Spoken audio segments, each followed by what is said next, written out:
ఇవాళ భారతదేశంలో బహుశా ఏ రాష్ట్ర సెక్రటేరియట్లో జరగని అత్యంత ఘోరమైన నీచమైన పరిస్థితి మన రాష్ట్ర సెక్రటేరియట్లో జరిగింది.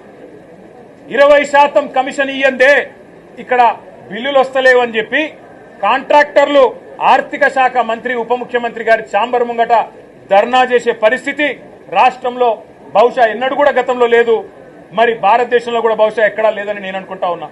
ఇవాళ 20% కమిషన్ తప్ప విజన్ లేని ప్రభుత్వం ఇది. ఈ విజన్ ఉంది, ఆ విజన్ ఉంది, ఏఐ డేటా సైన్సెస్ అని పెద్ద పెద్ద మాటలు. విజన్ లేదు, మన్ను లేదు, కమిషన్ తప్ప. No vision, only commission, only 20% commission అనే విధంగా ఇవాళ ప్రభుత్వాన్ని నడుపుతూ ఢిల్లీకి మూటలు పంపుతూ ఇక్కడ చిన్న కాంట్రాక్టర్లను, సర్పంచ్లను, చిన్న చిన్న వ్యక్తులను వేధించి చివరికి ఓవర్సీస్ స్కాలర్షిప్లు ఇవ్వకుండా, గురుకులాల్లో తిండి పెట్టకుండా ఈరోజు పిల్లల్ని చంపుతున్న అరాచక ప్రభుత్వం రేవంత్ రెడ్డి ప్రభుత్వం, కాంగ్రెస్ ప్రభుత్వం. కనీసం గురుకులాల్లో ఉండే అధ్వాన్నమైన పరిస్థితుల గురించి ఒక్క మాట చెప్తారేమో అనుకున్నాం, దాని గురించి ఒక్క మాట లేదు.